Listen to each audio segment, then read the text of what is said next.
मंचासीन पूज्य चेतानंद बाबा तथा गायक मंडली, सत्संग में उपस्थित सत्संग प्रेमी महानुभाव, माताओं एवं बहनों, पूज्य जनों, गुरुजनों, दिव्य जनों, सबों के चरणों में कोटि कोटि नमन। हम सब लोग माननीय श्री उमेश बाबू के द्वारा अपने पुत्र के शादी के उपरांत सत्संग कराने हेतु तो सत्संग में हम लोग उपस्थित हैं, संत वाणियों को श्रवण कर रहे हैं। अभी हम लोगों ने रामचरितमानस से सुनी समुझहि जन उदित मन, मज्जहि अति अनुराग, लहि चारि फल अछत तनो, साधु समाज प्रियाग। जो सत्संग के वचनों को आनंद मन से सुनते हैं, सुनकर समझते हैं, समझकर जीवन में उतारते हैं, उसको चार फल शरीर रहते मिलता है। वह फल कौन कौन? आम, कटहल, जामुन, लीची, बैर, पपीता नहीं, ये सब फल नहीं मिलता है। कौन फल मिलता है? जो फल ब्रह्मा रचे नहीं, अबला मांगे दान। कहीं कहीं कबीर पंथी में हमको प्रश्न किया करता है, जो फल ब्रह्मा रचे नहीं, रवि शशि नहीं भान, और एक लन कैसे? हाँ, बिना पवन का गमन नहीं, अबला मांगे दान। कबीर पंथी पूछा था वहां बीरगांव में, उत्तर तो मेरे दिमाग में खटाक से आ गया, लेकिन मैंने कहा कि आप लोग कहिए तो क्या है इसका उत्तर। कहा नारियल। ये नारियल बिना पवन का गमन नहीं। जहां पवन का गमन नहीं, तो पवन माने हवा होती है, हवा का गमन नहीं है, का नारियल के भीतर में नहीं है।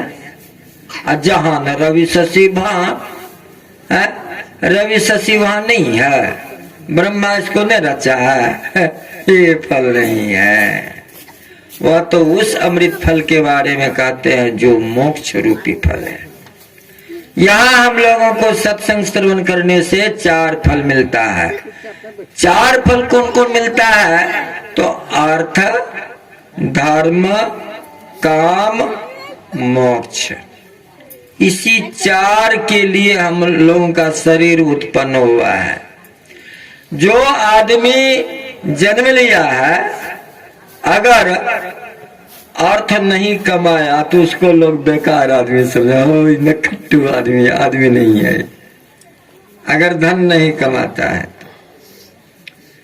धन कमा लिया, अगर धर्म नहीं किया तो वो भी इस जिंदगी में आकर के बेकार जीवन बिता देता है। संत महात्मा कहते हैं, आहार, निद्रा, भय मैथुनंच सामान्य में तत्पशुभिर नराणाम, ज्ञानाम नराणाम अधिकं विशेषो, ज्ञाने नहीं ना नर पशु भी समाना। ये परमात्मा का ज्ञान अगर जिसको नहीं हुआ, वह पशु के तुल्य जीवन व्यतीत कर दिया। तो अर्थ भी, काम भी जरूरी, धर्म भी जरूरी है।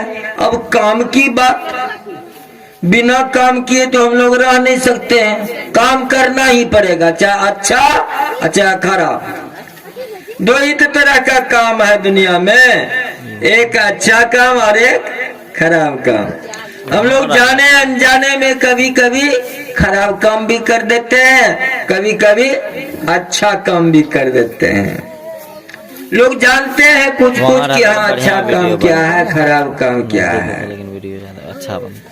अब इन काम में एक और काम है, जो काम के प्रति लोग अनभिज्ञ है, वह है मोक्ष का काम। हम लोगों जो काम करते हैं 3 रास्ते बनते हैं, स्वर्ग के, नरक के और अपवर्ग के, 3 रास्ते बनते हैं। जो जिस तरह के काम करते हैं उस तरह के रास्ते उसका प्रशस्त होता है और उसको उतना भोगना ही पड़ता है। अब हम लोगों को कहता है कि दुनिया में जब सबसे पहले जन्म लिए थे तो कौन सा काम किए थे? विचार कीजिए, कौन सा क्रिया हुआ था सबसे पहले? संत महात्मा कहते हैं, याद कर लीजिए कौन सा क्रिया हुआ था। प्रथम श्रवणकारी चित्त ही एकाग्रधारी, प्रथम श्रवणकारी चित्त ही एकाग्रधारी, गुरु संत आगम सो कहे सूरधारी। ये सबसे पहले सुनने की क्रिया हुई थी।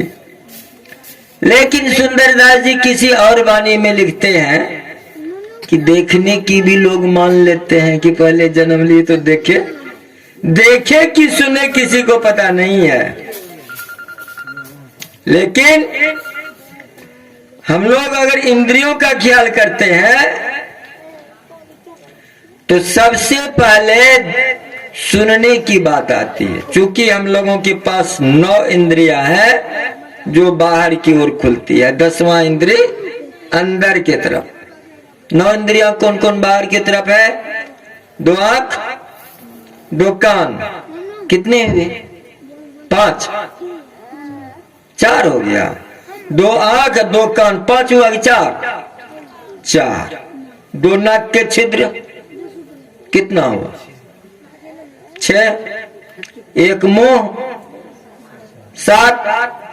1 पैखाना का, 1 पेशाब का रास्ता, 9 हुआ। ये 9 इंद्रिया हम लोगों को है। 9 इंद्रिया में जीव भटकता रहता है। 10वां इंद्रिय है सुखमाना के पास, वो है भगवान के पास जाने के लिए। 10वां इंद्रिय, 10वां दरवाजा उसको कहता है। ये 9 इंद्रिया में जो सबसे ऊपर इंद्रियां हैं वो सबसे पवित्र, और उसके द्वारा भगवान की पूजा होती है, भगवान का ध्यान होता है। वो कौन सी इंद्रियां हैं? सबसे ऊपर कान माना जाता है। इसलिए जनेऊ को हम लोग कहाँ रखते हैं? कान पर। आंख से नीचे अपवित्र होता है, इसलिए जनेऊ को कान पर रखा जाता है, पवित्र स्थान पर है। कान को सबसे ऊंची इंद्रिया माना गया है। इसके बाद आंख। ये कान और आंख जो भगवान दिए हैं, ये भगवान अपनी ही पूजा के लिए दिए हैं, कान और आंख। लेकिन जिसको लोग दुनिया में खपा रहे हैं, इसी 2 के द्वारा भगवान की पूजा होती है, अन्यथा नहीं होगी। ये कैसे होती है? एक तो होती है बाहरी पूजा, एक होता है आंतरिक पूजा।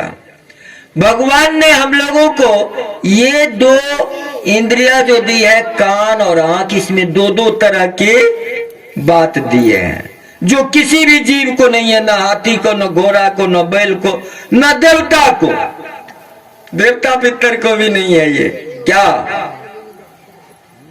अंतर की दृष्टि और अंतर का आवाज, inner voice and inner light.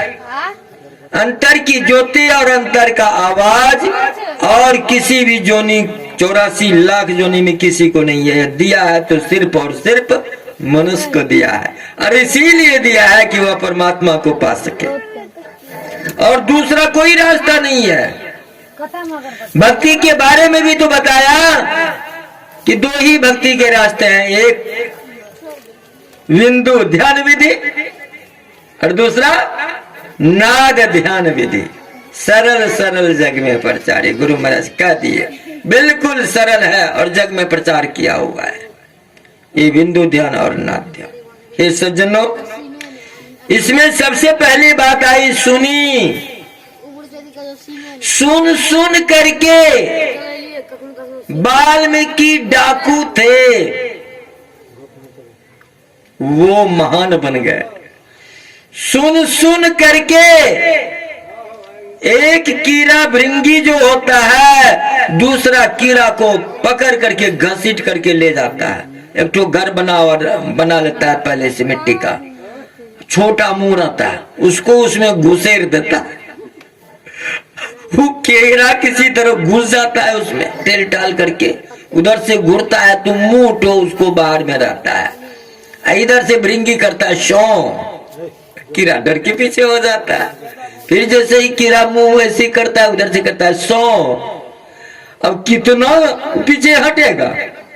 अब सौ सौ करते करते करते करते जब तक वो कीड़ा सौ नहीं सीख जाता है, हटता नहीं है भृंगी, वहां से हटता नहीं है। जब वो सौ करके कुछ देर चुप हो जाता है, देखता है वो सौ करता है कि नहीं करता है। जब तक वो सीखता नहीं है तब तक उसको सौ करते रहता है। जब सौ करते करते वह कीड़ा बिल्कुल सीख जाता है, भृंगी चुप होकर के बैठता है बगल में, वो सौ कर रहा है। जब वो देख लेता है कि सौ सीख गया, फिर उसको भगा देता है वहां से। जाओ, उसको भृंगी जैसा बना दिया और फिर दूसरा कीड़ा को पकड़ने के लिए चला जाता है। उसका काम यही है भृंगी का। सुन सुन करके वैराग्यवती भक्तिन बन गई। सुन सुन करके जनाबाई ने मंत्र को गोईठा में डाल दिया। सुन सुन कर, सुनने की इतनी बड़ी महत्ता है। सुन सुन करके राजा परीक्षित ने तक्षक नाग को बेकार कर दिया, उसके विष को बेकार कर दिया। सत्संग 7 रोज सुना था और सेकंड लगा करके सुना। वही 7 रोज धुंधकारी ने सुना था सत्संग को, दिव्य शरीर पा करके वह उत्तम गति को पाया। सुनने की इतनी बड़ी महत्ता है। सुन सुन करके लोग डॉक्टर बन जाता है, सुन सुन करके लोग मास्टर बन जाता है, सुन सुन करके लोग बदमाश भी हो जाता है। हे सज्जनों, संत महात्मा कहते हैं बोलो जीवन कैसा है, जैसा बना लो वैसा है। चाहे इससे स्वर्ग कमा लो, चाहे इससे नरक कमा लो। बोलो जीवन कैसा है, जैसा बना लो वैसा है। संत महात्मा कहते हैं कि अगर सुनने की ही बात है तो जो सबसे उत्तम बात है उसको सुनो। कौन सा सबसे उत्तम बात है? कहते हैं सत्संग है सबसे उत्तम बात। और भी इससे उत्तम बात कहाँ है? क्या है इससे भी उत्तम बात? सत्संग से भी उत्तम बात क्या है? वस्तुतः हम लोग सत्संग समझते हैं, जो प्रवचन करता है, गीत गाता है, भजन गाता है, उसको समझते हैं सत्संग। लेकिन सत्संग का मतलब होता है परमात्मा का संग। परमात्मा का संग 2 तरह से करते हैं। गुरु महाराज कहते हैं हरि कथा बाहर सत्संग, अंतर सत्संग ध्यान अभंगा। असली सत्संग है अंतर का सत्संग। उसमें परम प्रभु परमात्मा से साक्षात्कार होता है, मिलन होता है, संग होता है उसका। ये हुआ असली सत्संग। इसके लिए कबीरदास जी कहते हैं कि सुनता नहीं धुन की खबर, अनहद का बाजा बाजता। सुनता नहीं धुन की खबर, अनहद का बाजा बाजता। रस मंद मंदिर बाजता, बाहर सुने तो क्या हुआ। रस मंद मंदिर बाजता, बाहर सुने तो क्या हुआ। ऐ सज्जनों, बाहर कितना भी सुन लीजिए, आप परमात्मा को नहीं पा सकते हैं। लेकिन जब सुनने की लत लग जाएगी, आदत हो जाएगी सुनने की, तो वही सुनना हम लोगों को अंतर की ओर ले जाएगा। और किसी सच्चे संत सदगुरु से सुनने का भेद, असली गुर मिल जाएगा। कब मिलेगा? जब सत्संग में बराबर आएंगे। संत महात्मा से भेंट करने का मन करेगा, सत्संग में बराबर आएंगे, तो हम लोग जो आकुट बाकुट खाते हैं, धीरे धीरे मन में होगा कि नहीं खाना चाहिए, अपने आप छूट जाएगा, छूटेगा। लेकिन कब? जब बराबर सत्संग में आएंगे। कुछ मत ऐसे हैं, वहां कहता है कि भाई खाओ, कोई बात नहीं, जो मन है खाने का खाओ, लेकिन सत्संग में जरूर आओ। सत्संग में बराबर आएंगे तो मन से खराब चीज दूर होगा और अच्छा चीज ग्रहण करेंगे। 7 गुरु संसार में है, 7 गुरु आदमी को जरूरी है। माता पिता तो सबके पास है। संत महात्मा कहते हैं कि पहला गुरु है माता पिता रजबरीज का सोईदा का, दूसर गुरु है माता दाई गर्भ काल का फंद चुराई, तेसर गुरु जिंदरिया नामा ले लही नाम पुकार रहेगा। दूसरा गुरु और तीसरा गुरु के बिना काम चल सकता है, लेकिन चौथा गुरु जिन विद्या दिन्ना जग व्यवहार सकल कर दिन्ना, स्कूल कॉलेजों में जो मास्टर है, गुरु है, उसके बिना हमारा काम नहीं चलेगा। अगर चल भी जाए, अनपढ़ ही रहेंगे तो चल जाए, लेकिन 5वां गुरु उससे बेसी जरूरी है। क्या? वह खाने के लिए सिखाता है कि क्या खाना चाहिए, क्या नहीं खाना चाहिए, क्या पीना चाहिए, क्या नहीं पीना चाहिए। 5म गुरु जिन वैष्णव किन्ना राम नाम का सुमरन देना। कहा चलिए 5म गुरु से किसी तरह काम चल जाए, लेकिन 6ठा गुरु के बिना काम नहीं चलेगा। 6ठा गुरु क्या करता है? 6ठा गुरु भरमगर तोरा, सबको मिट्टी एक में जोड़ा। वो बतलाते हैं कि हम जो भरम के गढ़ में है, भरम किसको कहता है? जो है नहीं उसको मानते हैं, उसको भरम कहते हैं। भरम किसको कहता है? एक घर में सांझ के समय में एक आदमी घुसा, 2-3 आदमी हल्ला कर दिया, इसमें सांप गया है, सांप। उसका अपना घर था, जानता था कि चौकी है आगे में, उछल के वो चौकी पर बैठ गया। चौकी पर बैठ गया उछल करके, देखने लगा नीचे देखता हिट्टा मोटका से देश से पानी छूट गया। लोग सब कहता है हो भागो ना, उन्हें से सांप गया कमरा में। कल के बाद वही कहना क्या, कल के कि पीछू तो न भागो ना, कल के मुड़ी उन्हें होते तो अनहार में क्या पता, देखा इसे लोग दौड़ करके टॉर्च लाया, लालटेन लाया और घुसा घर में। धीरे से देखा चौकी के नीचे में एक ठो मटका रस्सी था। रस्सी को उठा करके मजाक किया कि ऐसा सांप से डर लगेगा? क्यों नहीं लगेगा? अंधकार में भ्रम हो गया, रस्सी से भ्रम हो गया सांप का, डर से पसीना छूट रहा है। लेकिन प्रकाश हुआ तो ज्ञान हो गया, ये सांप नहीं है, ये तो रस्सी है। जब रस्सी है तो उसको देह में भिड़ाएगा तो डर लगेगा, काहे को लगेगा? ये है भ्रम। और सबसे बड़का भ्रम हम लोगों को क्या है कि भगवान कहाँ है पते नहीं है। भगवान है कटी में, भगवान है सिंहेश्वर थान में, बरनेश्वर में, बैजनाथ धाम में, मारता लोग दरबार है। आज तक मिला किसी को? पता कीजिए, हरिद्वार जाता है, द्वारिका जाता है, कहाँ नहीं जाता है भगवान को खोजने के लिए। वेद भारती जी है, एक महिला संत में, वो कहती थी वो कि एक माई महात्मा जी से बोली कि महात्मा जी हम तो भगवान को कहाँ नहीं खोजे, गुरुद्वारा में, मस्जिद में, मंदिर में, कहाँ नहीं खोजे भगवान को, भगवान मिला नहीं।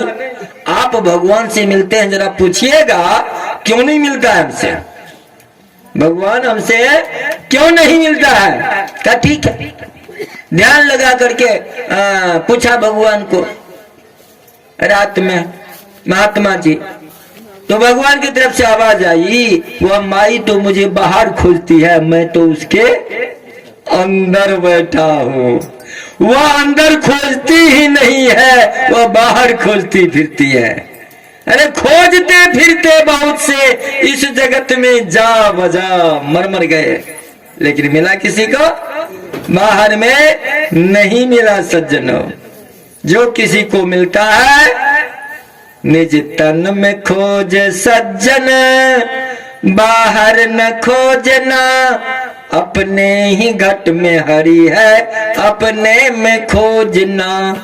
निज तन में खोज सज्जन, बाहर न खोजना। अपने ही घट में हरि है, अपने में खोजना। का तो दिया। हम लोग तो बड़े मस्ती से गाते हैं कि अपने ही घट में हरि है।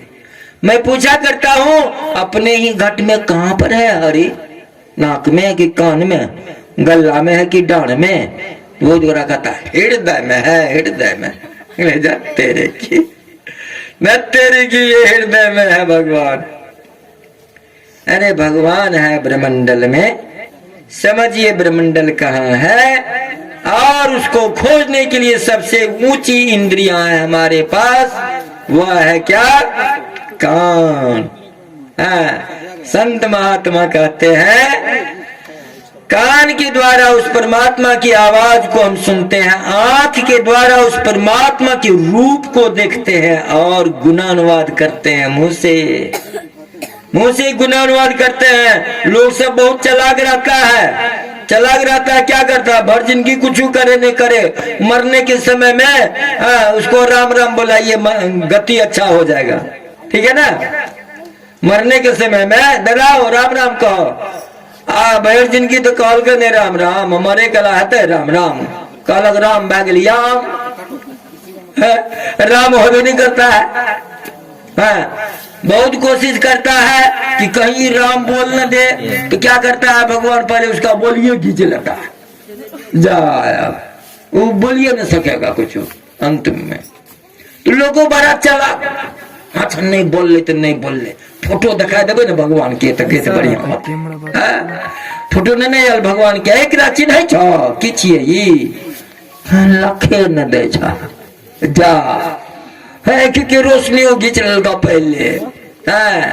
लेकिन जो संत सदगुरु की चरण में आता है वो कहता है कोई बात नहीं है चला राम, कोनो बात नहीं है।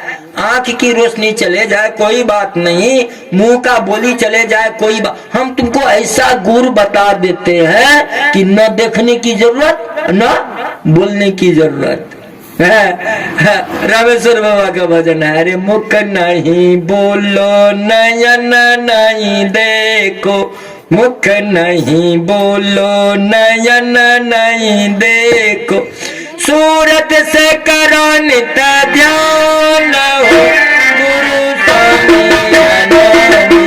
सूरत से करो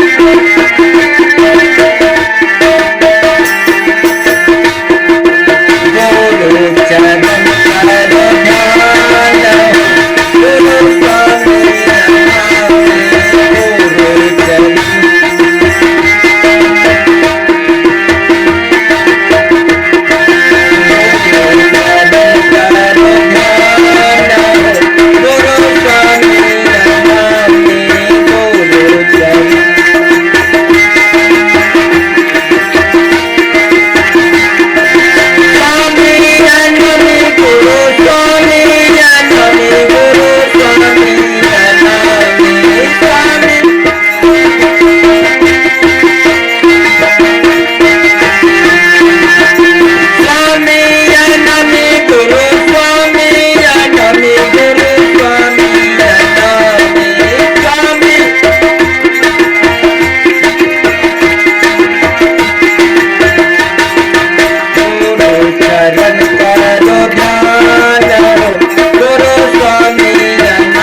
भजन के माध्यम से रामेश्वर बाबा ने बहुत बढ़िया बताने का प्रयास किया है।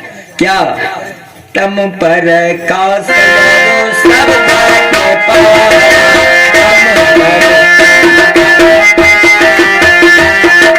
तम पर कास करो सब के पार,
हम लोगों को बताते हैं कि परमात्मा कहाँ है और कैसे खोजना है। अब हम लोगों के बीच पूज्य चेतानंद बाबा बैठे हुए हैं, उनसे हम लोग खुलासा संबंध इस संबंध में समझे और उनका आशीर्वाद लें। बोलिए श्री सदगुरु महाराज की जय। तत्पश्चात गायन मंडली की तरफ से एक दो भजन भी होगा, इसके बाद